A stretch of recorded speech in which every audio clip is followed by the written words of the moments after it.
At 11:29 a.m., he was still on the trail, 3 kilometers from the finish line. It was daylight.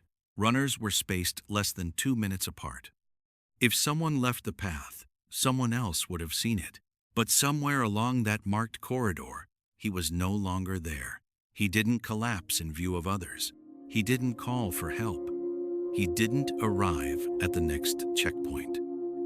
And nothing belonging to him has ever been recovered during a race in broad daylight between 2 other runners. The Gopeng Ultra Trail is not an isolated wilderness hike. It is organized, marked clearly, monitored at checkpoints. On that morning, hundreds of runners were on the course. In this section, the gap between participants was less than 2 minutes. If someone left the path suddenly, the runner behind would likely see movement, branches shifting, leaves disturbed, a body forcing through brush. No one reported anything unusual. No one saw him turn off the trail. No one heard a fall. He passed one runner, another passed him, and then, somewhere within that short stretch of marked forest, he was no longer visible. When he failed to reach the next checkpoint, it did not seem alarming at first. Runners slow down. They rest. They misjudge distance. But minutes became longer than expected, and the space he occupied on the trail remained empty. By afternoon, volunteers began walking the route again. They called his name into the trees. The jungle did not answer, only insects, and the low movement of wind through leaves. By evening, police joined the search. The marked trail was no longer enough. They stepped beyond it. Drones hovered above the canopy. From the ground, volunteers formed slow-moving lines, eyes lowered, scanning. The terrain around Gopeng is limestone karst. Uneven slopes, sharp ridges, pockets beneath the surface where the earth gives way without warning. In places, the forest floor appears solid until weight shifts it. It is possible to fall in such terrain. But even accidents disturb something. Leaves collapse inward. Soil loosens. Branches break where balance was lost. Search teams returned to the same stretch of corridor more than once. They moved carefully. They looked for direction. If he had stepped off the path, there should have been a trace of that decision. If he had fallen, the ground would have remembered. Days passed. No clear route into the undergrowth, no disturbed edge, no compression of soil beyond what the race had already left behind. The forest remained as it was, and the place where he was last seen offered nothing back. As the days passed, the search expanded to include the Senoi Praaq, indigenous jungle trackers known for reading signs most people never see. They are trained to notice the smallest disturbances. A blade of grass bent against its natural direction, a shallow impression where weight briefly rested, a twig snapped not by wind but by motion. In terrain like this, the ground usually speaks. They moved slowly through the forest, not rushing, not guessing. Reading, they studied cave mouths darkened by shadow, ravines where a misstep could carry someone downward, slopes where loose soil might shift under sudden weight. They returned to the same stretch of corridor more than once. If he had stepped off the marked path, there should have been a direction. If he had fallen, there should have been an interruption. Again and again, they found neither. No confirmed route into the undergrowth, no pattern of disturbed vegetation leading outward, no place where the forest appeared to have closed over something recent. For experienced trackers, absence is not emptiness, it is information. And here, the information was simple. The ground did not record him leaving. Forests consume organic matter quickly. Leaves decay. Wood softens. Footprints fade into the soil within hours. Time erases what it can, but synthetic material behaves differently. Rubber, plastic, nylon fabric. These do not disappear quietly. They resist the environment. Monsoon rains wash objects downhill. Flooded streams carry debris outward. Seasons peel back layers of leaves that once concealed the ground. In many search cases, this is when lost items resurface. A bright running shoe is exposed after heavy rain. A strip of fabric caught on a low branch. A bottle lodged against a stone in shallow water. The forest gives something back. Years have passed. Search efforts have returned to the area more than once. Not a single confirmed item belonging to him has been recovered. No shoe, no hydration pack, no race bib, nothing that suggests separation. If he had fallen, something would likely have surfaced by now. If he had struggled, something would have been left behind. Instead, there is only continuity, as if he and everything he carried remained together. Somewhere, the forest does not easily reveal itself.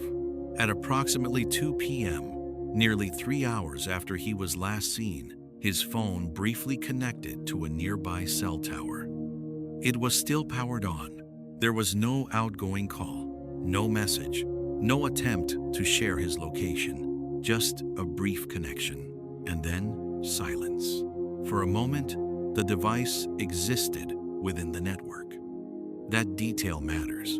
If the phone had been deep beneath rock or soil, the signal may not have reached the surface.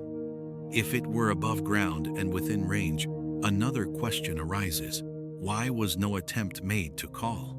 Search teams mapped the signal radius. They returned to the forest again, scanning, listening.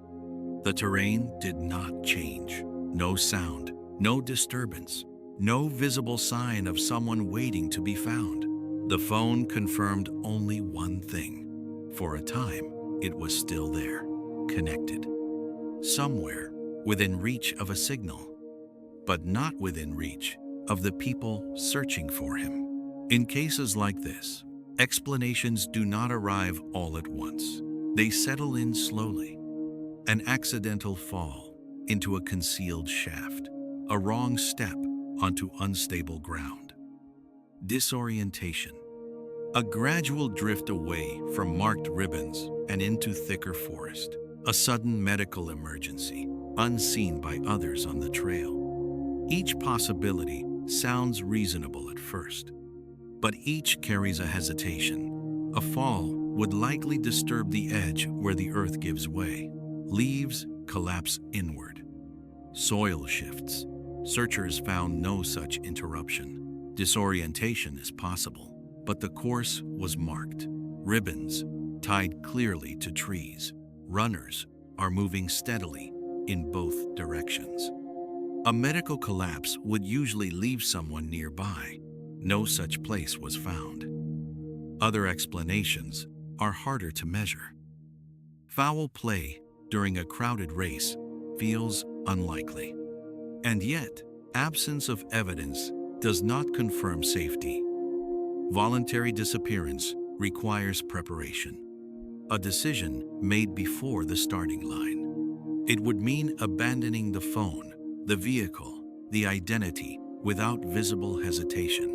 Nothing publicly known about him strongly pointed in that direction. Each explanation reaches a boundary and stops.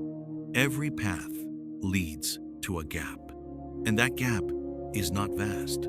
It stretches only 3 kilometers.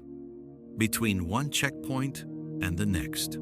In parts of Malaysia, there are long-standing beliefs about Alam Gaib, a hidden realm said to exist alongside our own, not somewhere far away, but overlapping, unseen. Stories speak of forests as places where boundaries are thinner, where something familiar can feel altered without warning. Such beliefs rarely surface without reason. They tend to appear when searches return empty, when logic narrows and still finds nothing. But even if one sets belief aside, the details remain unchanged. A marked trail, broad daylight. Runners are moving in both directions. And within that defined space, one absence. Over time, the search grew quieter. The forest did not. It remained as it always was, still, dense, indifferent. There has been no confirmed recovery, no final explanation, no place where the story resolves, only a stretch of ground that refuses to account for what happened there. For a time, his car remained parked near the starting point. Doors closed, keys removed, as if the race would end normally. Eventually, it was taken away. The trail continues to host runners each year. They pass through that same corridor. Most do not know where he was last seen. There is no marker. Only a section of forest that appears ordinary and a space within it that has never been fully understood. If you walk that stretch today, it appears ordinary. Tree roots cross the path. Ribbons still mark direction. Sunlight filters through the canopy in thin, shifting lines. Nothing about it suggests absence. And yet, between one checkpoint and the next, something happened that left no measurable trace. To accept an accident, you must imagine a fall perfectly concealed. To accept foul play, you must imagine removal without a witness. To accept voluntary disappearance, you must imagine a decision made without leaving a fragment behind. Each explanation reaches a boundary and stops. 5 years later, the gap remains, not dramatic, not sensational, just present. A defined place in the forest where a man was last seen running and then was no longer there. The race still runs. Runners pass through that corridor every year. They follow the same ribbons, step over the same routes. Most do not know where he was last seen. There is no marker. Only a stretch of trail that looks like any other, and a silence that has never fully lifted. This is Silent Asia. Some mysteries feel louder than answers. Here, we share stories that don't fully make sense, where reason reaches a point and simply stops. If this story stays on your mind tonight, subscribe. The next one may stay with you even longer.